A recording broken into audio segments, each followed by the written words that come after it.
Oi, pessoal! Estamos aí com a nossa 31ª aula sobre PA e PG, ok? São exercícios de vestibular e também conhecida como a nossa última aula com conteúdo do ano. Então, bora lá começar.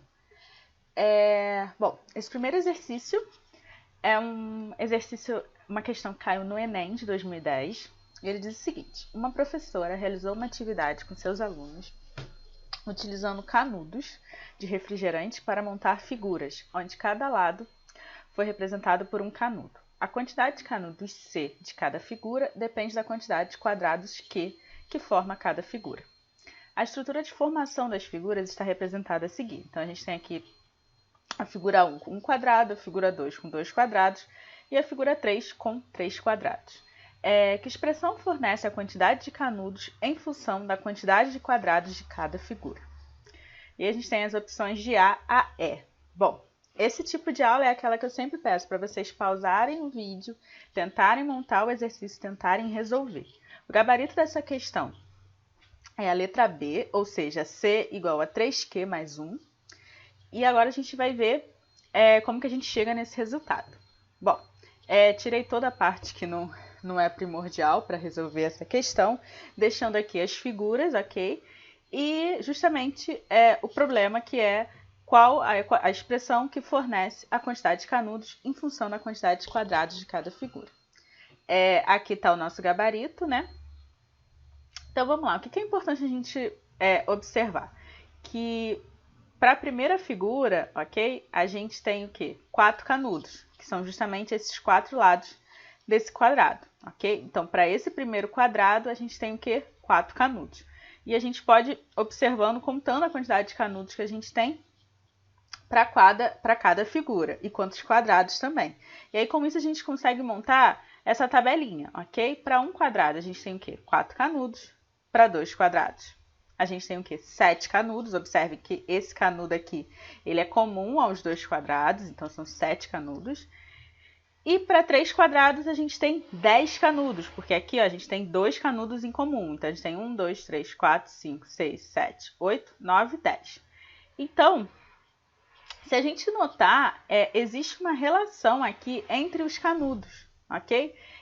Note que 4 mais 3 é igual a 7. E 7 mais 3 é igual a 10. Então, a gente consegue agrupar o número de canudos em uma PA de razão 3, ok? Uma PA que é formada por 4, 7 e 10, e onde a razão dessa PA é 3.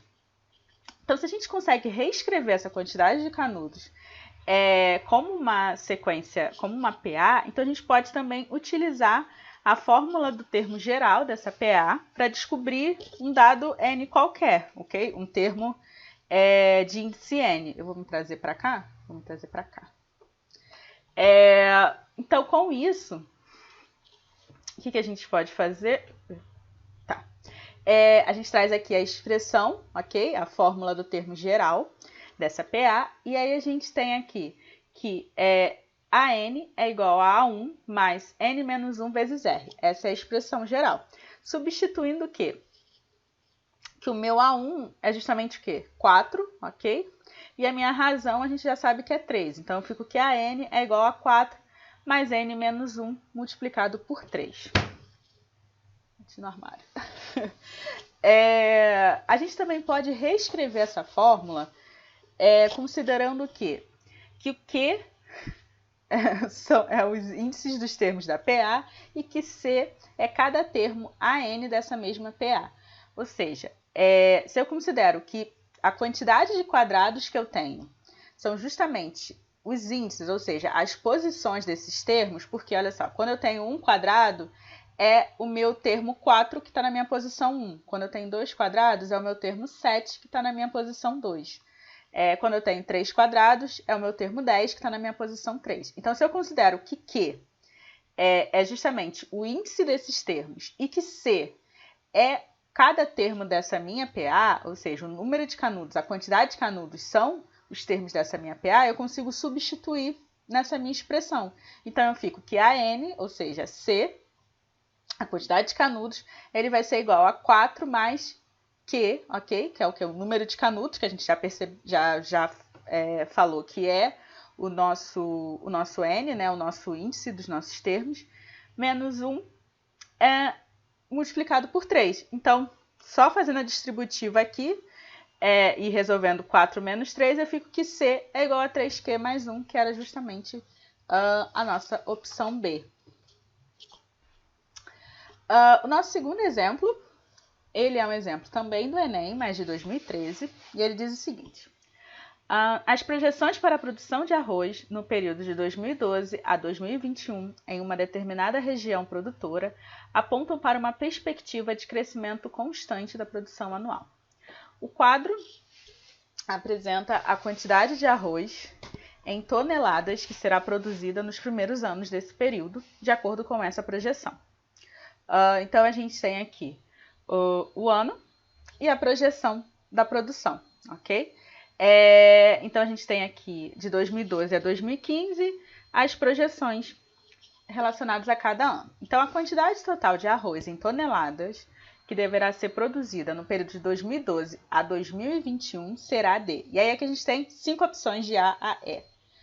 Bom, para quem tentou resolver, o gabarito dessa questão, a resposta certa é a letra D, ou seja, 558,75 toneladas. Vamos ver como que a gente chega a esse resultado. Bom, de novo, tirei toda a parte do problema que não era útil para a nossa resolução. E aí trouxe a tabela e também justamente o que ele está pedindo nessa questão, que ele quer a quantidade total de arroz que vai ser produzida entre 2012 e 2021. Bom, a primeira coisa que a gente pode notar aqui é que se a gente subtrair essas projeções, a gente vai notar que entre todas elas existe uma razão aqui de crescimento de 1,25, desculpa, ok? Então, a gente pode reescrever essas projeções como uma PA, uma progressão aritmética,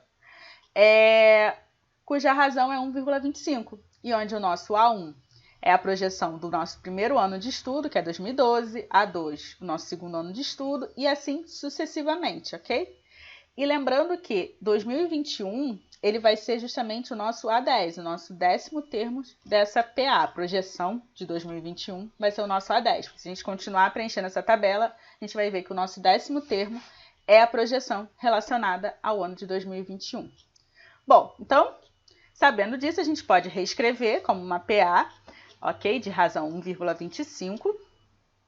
E a gente pode, para resolver essa questão, a gente vai usar dois conceitos. O primeiro, utilizar a fórmula do termo geral de uma PA para a gente descobrir o nosso 10º termo, ok? Que é justamente a projeção de 2021.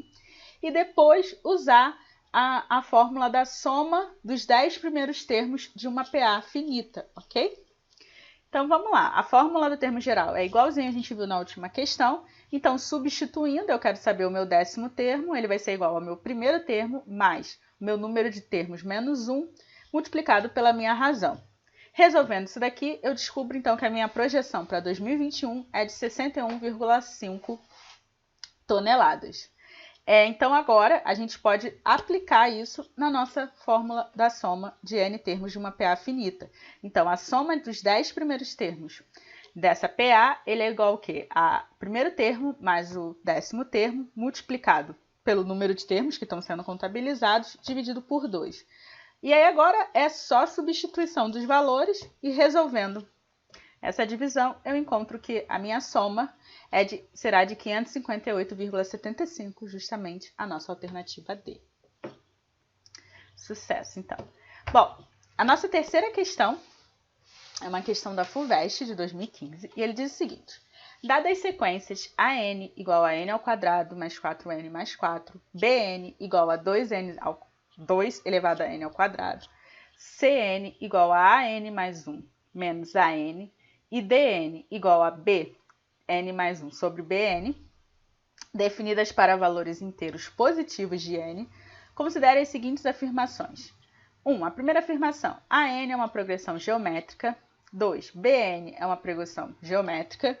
C. CN é uma progressão aritmética. E 4. DN é uma progressão geométrica. São verdadeiras apenas. E aqui as 5 opções dessas combinações aí de afirmações que são verdadeiras. Bom, o gabarito dessa questão é a letra E, então são verdadeiras as afirmações 3 e 4. E vamos ver. Vamos ver isso.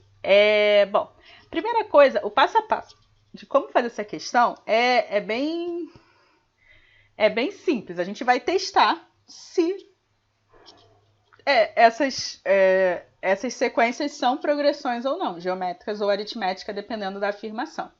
Então, a gente vai começar com a N e a gente vai testar se a N é uma progressão geométrica. Então, vamos lá. Ele diz que a fórmula que expressa a N é o quê? É justamente essa. Então, se eu tenho para o meu A1, ou seja, o meu primeiro termo, ele vai ser o quê? 1 ao quadrado mais 4 vezes 1 mais 4, ok? Quando o meu N for igual a 1, é só eu substituir aqui nessa expressão. Eu encontro 9. Fazendo a mesma coisa para A2, ou seja, então substituindo onde eu tenho N por 2, eu encontro 16. E substituindo o meu 3, né, N igual a 3, eu encontro 25. Bom, para ser uma PG, o que eu preciso encontrar? A relação, né, ou seja, a razão entre os termos, ela precisa ser constante. Então, se eu pego A2 e divido por A1, tem que ser igual a A3 dividido por A2, ok? Então, tem que ter essa razão entre termos sequenciais, ela é constante. Então, mas se eu divido 16 por 9, isso dá 1,7, ou seja, se eu multiplico 9 por 1,7, dá 16. E 25 dividido por 16 dá 1,5. Então, note, as razões, elas são diferentes, ok? Aqui eu multipliquei por 1,7 e daqui para cá eu multipliquei por 1,5. Então, não é uma PG. Logo, essa nossa afirmação 1 é falsa. Eu vou usar o mesmo pensamento agora para a minha BN. Então, eu vou testar se a minha BN é uma progressão geométrica. Da mesma forma que eu vou fazer, aqui está a minha fórmula, ok? Então, quando N for igual a 1, é só eu substituir, ok? Onde tem o N por 1, então eu fico que o meu B1, ou seja, meu primeiro termo é 2. O meu segundo termo é 16, ok? Note que aqui eu tenho 2 elevado a 2 ao quadrado. Então, 2 ao quadrado é 4, 2 à quarta potência é 16. E aqui é o meu terceiro elemento. Eu vou substituir meu N por 3, ok? Então, eu tenho o quê? 3 ao quadrado é 9. Então, 2 elevado a 9, a nona potência, 9 potência, ótimo. A nona potência é igual a 32. Bom, e agora eu vou justamente observar se se as razões são constantes entre esses termos consecutivos. E o que eu noto? 16 dividido por 2 é 8. E 32 dividido por 16 é 2. Ou seja, então do meu primeiro para o meu segundo termo eu multipliquei por 8. E do meu segundo para o meu terceiro termo eu multipliquei por 2. Logo, eu tenho o quê? Razões diferentes, então isso não é uma PG. Então, a afirmação 2 também é falsa. E agora a gente precisa testar CN e DN. Aí aqui tem que tomar atenção, porque ele pergunta se CN é uma progressão aritmética. Então, e ele diz que CN é AN mais 1 menos AN. Então, se eu quero descobrir C1, o que eu quero? Então, eu pego A, que é o quê? 1 mais 1, então A2, ou seja, o meu segundo termo da minha sequência A, e subtraio do meu A1, ou seja, do meu primeiro termo da sequência A. Então, eu fico com 16 menos 9 igual a 7. Eu faço a mesma coisa para C2 e para C3, ok? Se vocês, nesse passo a passo aqui, quem tiver com dúvida, reescreve, vai fazendo.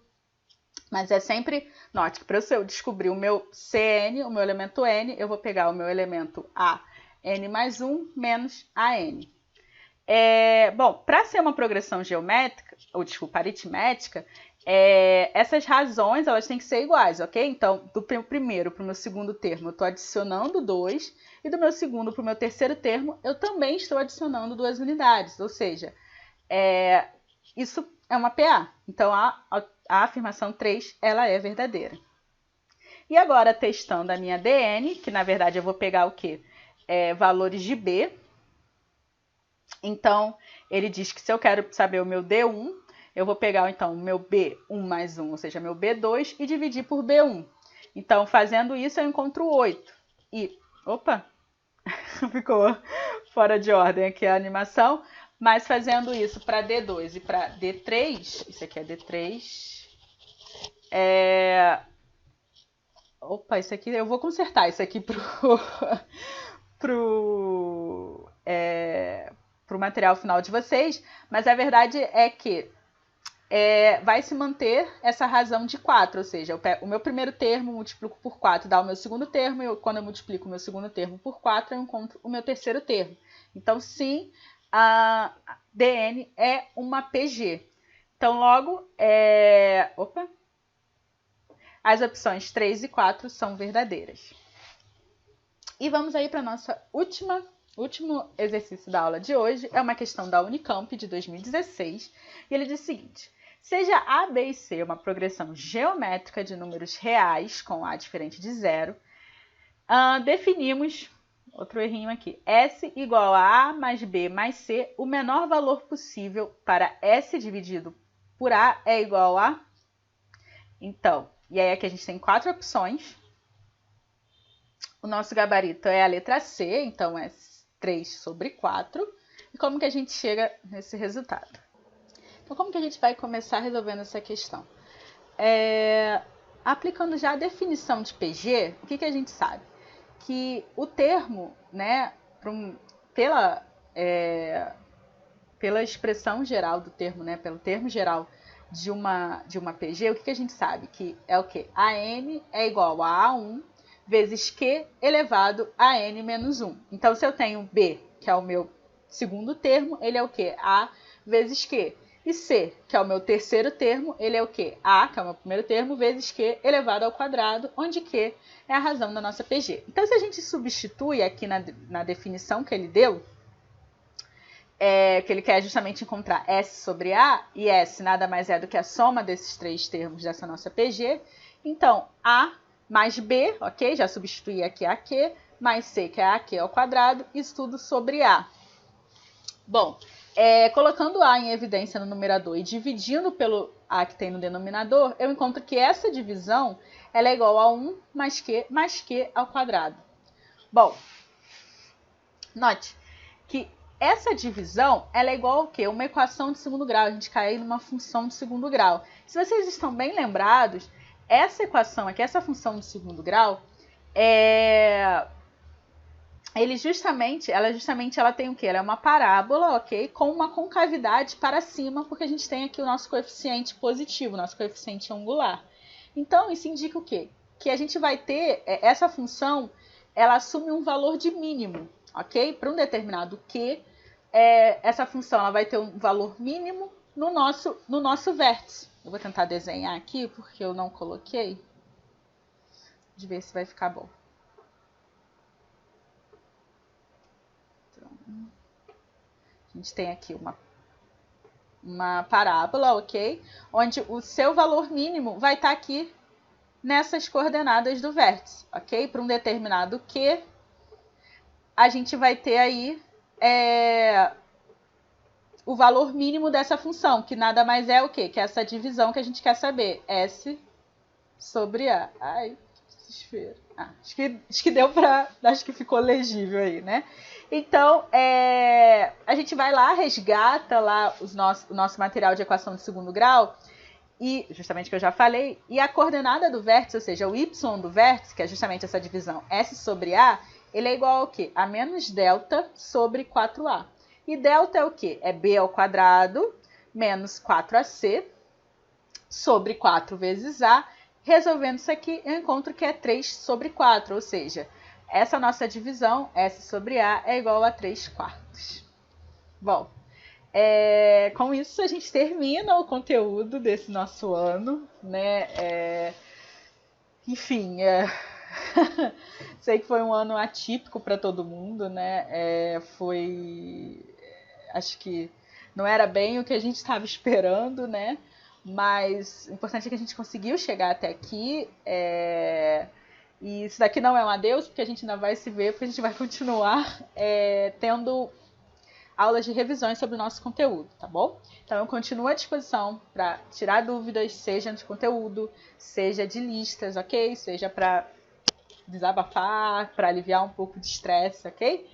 E agora eu entro em contato com vocês pelo nosso grupo, pelo grupo do Facebook, para a gente agendar aí as nossas revisões, ok? Se cuidem e até a próxima!